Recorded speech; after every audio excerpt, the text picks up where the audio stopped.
जय हिंद दोस्तों, मैं भूपन नामदेव। कैसे हो आप लोग? आशा करता हूँ आप लोग अच्छे होंगे। जैसा कि आप स्क्रीन पर देख रहे हो, यह पेपर एसएससी जीडी का प्रीवियस ईयर का पेपर है, यानी जो आपकी पिछली वैकेंसी एसएससी जीडी की निकली हुई थी उसका ये पूरा आंसर की है। तो आज हम जीके जीएस के सेक्शन को, जीके जीएस के पार्ट को सॉल्व करने वाले हैं। इसके अलावा भी मैं और भी जीके जीएस के सेक्शन सॉल्व करा चुका हूँ, और रीजनिंग, मैथ और आपका हिंदी के प्रीवियस ईयर के पेपर भी सॉल्व करा चुका हूँ। तो अगर आप वो देखना चाहें तो वीडियो प्लेलिस्ट पे जाकर देख सकते हो। इसके अलावा ये आप देख सकते हो, आपका एग्जाम डेट 11 जनवरी 2023 का ये पेपर है, और आपका थर्ड शिफ्ट का ये पेपर है। सब्जेक्ट में आप देखिए कांस्टेबल जीडी एग्जामिनेशन 2022। तो पिछला वैकेंसी आपका 2022 में निकला हुआ था। ठीक है दोस्तों, आपको टेंशन लेने की कोई ज़रूरत नहीं। अगर आप रीजनिंग का देखना चाहते हैं तो रीजनिंग का भी मैं आपका सॉल्व करा चुका हूं, तो रीजनिंग का भी देख सकते हो। ठीक है, मैथ का भी देख सकते हो और हिंदी का भी देख सकते हो। लेकिन अभी जीके जीएस का रह गया है, तो जीके जीएस का भी कराना जरूरी है। ठीक है, ताकि आपका जो अगला एग्जाम होने वाला है आपका फरवरी मार्च 2024 में, उसमें आप ज़्यादा से ज़्यादा अंक हासिल कर पाओगे अगर आप यह पेपर सॉल्व करोगे। क्योंकि आपको आसानी से पता चल जाएगा कि आपका एसएससी जीडी में जो प्रश्न पूछे जाते हैं वो किस किस टॉपिक से पूछे जा रहे हैं।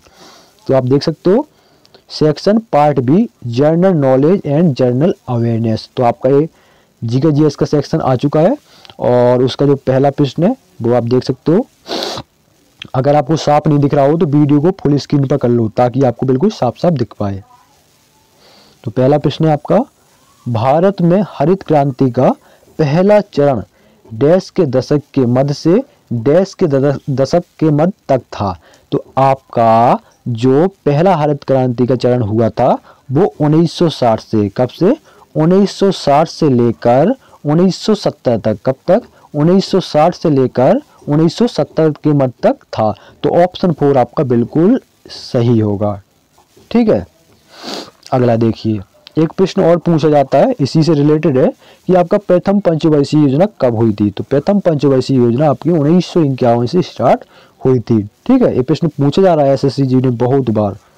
अगला देखो, डैश एक स्वैच्छिक परिभाषित योगदान सेवानिवृत्ति बचत योजना है जो ग्राहकों को सुव्यवस्थित बचत से अपने भविष्य के बारे में इष्टतम निर्णय लेने में सक्षम बनाती है। तो वो कौन सी योजना है वो आपको बतानी है। तो वो है आपकी राष्ट्रीय पेंशन प्रणाली। कौन सी?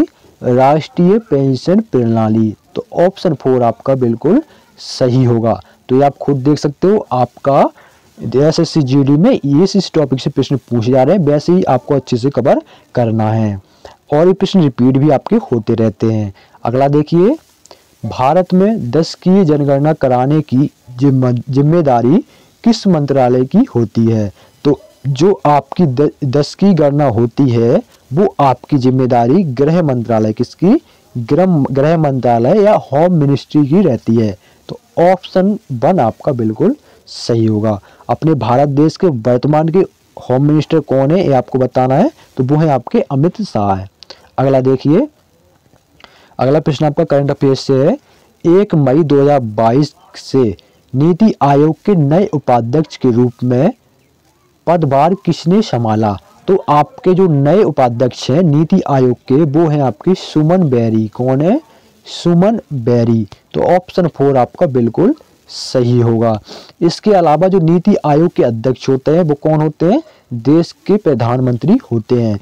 पहले क्या होता था, पंचवर्षीय योजना चलती थी, लेकिन अब पंचवर्षीय योजना बंद हो गई, उसके स्थान पर चलता है नीति आयोग।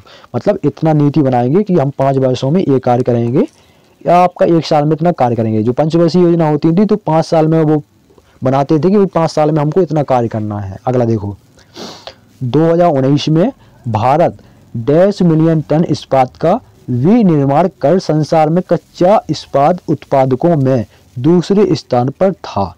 तो कौन सा? भारत कितने? 111 मिलियन टन इस्पात। कितना?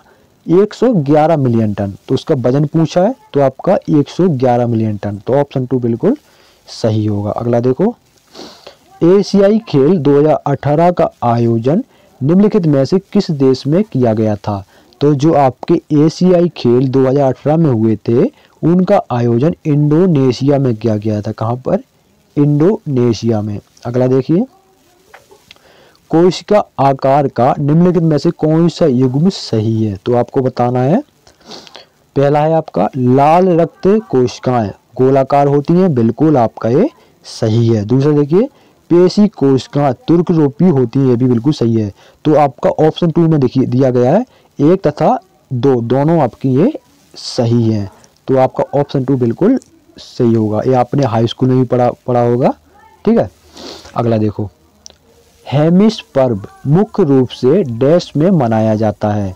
तो जो आपका हेमिस पर्व है ये आपका लद्दाख, कहाँ पर? लद्दाख में मनाया जाता है, जो कि अपना केंद्र शासित प्रदेश है।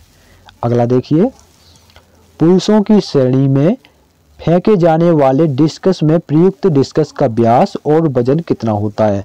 तो उसने व्यास और वजन पूछा है। तो वजन होता है 2 किलोग्राम और व्यास होता है 22 सेंटीमीटर। तो ऑप्शन 4 आपका बिल्कुल सही होगा। अगला देखो, निम्नलिखित में से कौन से तत्व की परमाणु संख्या 33 है? तो कौन से तत्व की परमाणु संख्या 33 है? तो आपका आर्सेनिक, इसका आर्सेनिक तत्व की परमाणु संख्या 33 होती है। जैसे कि आपका हाइड्रोजन है, उसकी परमाणु संख्या कितनी है? 1 है। ठीक है ना। अगर आपने आवर्त की सारणी पढ़ी है तो आपको ये अच्छे से पता होगा। अगला देखो, ऊपर से मृदा की तीसरी परत की पहचान कीजिए।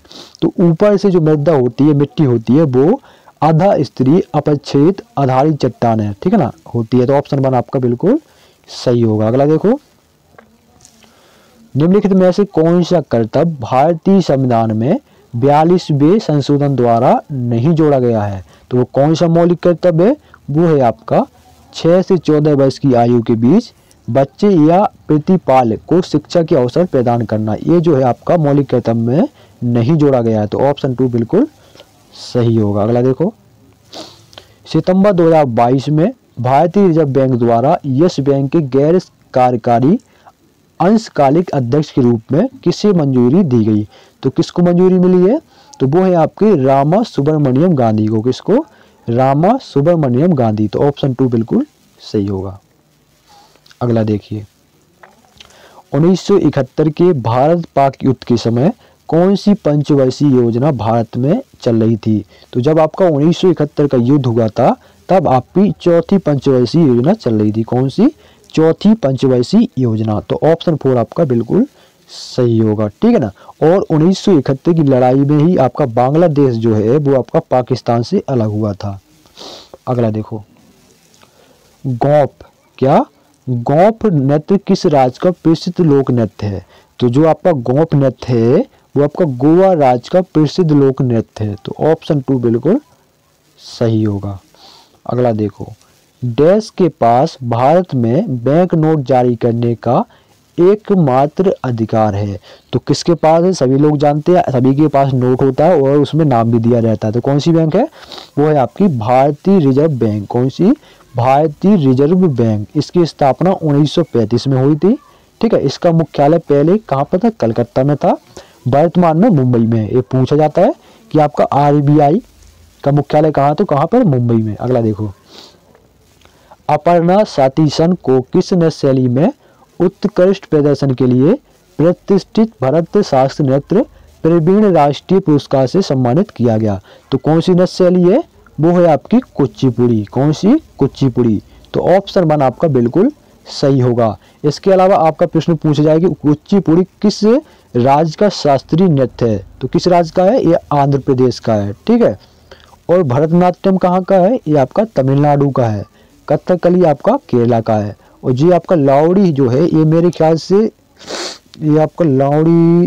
महाराष्ट्र का है। ठीक है। ये पर्व है लावड़ी। लावड़ी एक तो पंजाब में भी मनाया जाता है। तो ऑप्शन 1 आपका बिल्कुल सही होगा। इसमें देख लेना। अगला देखो, चूंकि मौर्य साम्राज्य इतना बड़ा था इसलिए अलग अलग हिस्सों पर अलग अलग शासन किया जाता था। डैश के आसपास के इलाकों पर सम्राट का सीधा नियंत्रण था। तो किसका? पाटलिपुत्र। कहाँ पर? पाटलिपुत्र के आसपास के इलाकों पर सम्राट का सीधा नियंत्रण था। ठीक है। तो पाटलिपुत्र यानी पटना। तो ऑप्शन 1 बिल्कुल सही होगा। अगला देखो, निम्नलिखित में से क्या राष्ट्रपति पद की उम्मीदवारी के लिए एक आवश्यक योग्यता नहीं है? तो कौन सी? उच्च शिक्षा। मतलब कोई अंगूठा छाप भी होगा तो वो वही राष्ट्रपति बन जाएगा। लेकिन अगर आपको एसएससी जीडी का फॉर्म भरना है तो आप 10वीं पास होने चाहिए, नहीं तो आप नहीं भर पाओगे। ठीक है, तो राष्ट्रपति के लिए आपका उच्च शिक्षा नहीं मांगी जाती। अंगूठा छाप भी हो तो भी आप राष्ट्रपति, उपराष्ट्रपति, प्रधानमंत्री, मुख्यमंत्री, विधायक, सिधायक सब बन सकते हो। ठीक है, तो ऑप्शन 4 आपका बिल्कुल सही होगा। योग्यता नहीं है, ठीक है ना, तो भारत का नागरिक तो बिल्कुल होना चाहिए। 35 वर्ष की न्यूनतम आयु बिल्कुल होना चाहिए। लोकसभा के सदस्य के रूप में चुनाव के लिए योग्य बिल्कुल होना चाहिए। ये होना चाहिए। जो नहीं होना चाहिए वो है आपकी उच्च शिक्षा।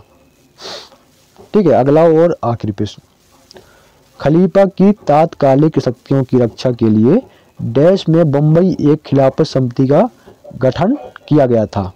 तो बम्बई में कौन सी, मतलब बम्बई में जो आपका खलीफा की खिलाफत समिति का जो गठन हुआ था मुंबई में, वो कब हुआ था? ये प्रश्न में पूछा गया है। तो वो आपका मार्च 1919 में हुआ था। मार्च 1919 में खिलाफत समिति का गठन हुआ था। कहाँ पर? मुंबई में। तो ऑप्शन 4 बिल्कुल सही होगा। तो ये थे आपके एसएससी जीडी में पूछे गए जीके जीएस के 20 प्रश्न, क्योंकि आपका न्यू पैटर्न जो है वो चेंज हो चुका है और आपकी बात से आपका 1 घंटे का समय मिलता है और 80 प्रश्न आपके होते हैं। 4 विषय से आपके प्रश्न पूछे जाते हैं, एक विषय आपका 20 अंक का, एक विषय से आपके 20 प्रश्न पूछे जाते हैं और एक प्रश्न आपका 1 अंक का होता है। ठीक है, इसके अलावा अगर मैथ का देखना चाहते हैं तो वो भी सॉल्व कराया हूँ, तो वो भी आप देख सकते हो। और कुछ मिस्टेक हुई तो ज़रूर बताना और कुछ डाउट हो तो ज़रूर पूछ लीजिएगा। वीडियो कैसा लगा ये भी आपको जरूर बताना है, किस राज्य से आप मेरे वीडियो को देख रहे हो ये भी आपको जरूर बताना है। तो मिलते हैं किसी नेक्स्ट वीडियो में, तब तक के लिए जय हिंद जय भारत। ये भी देख लो आप मैथ का।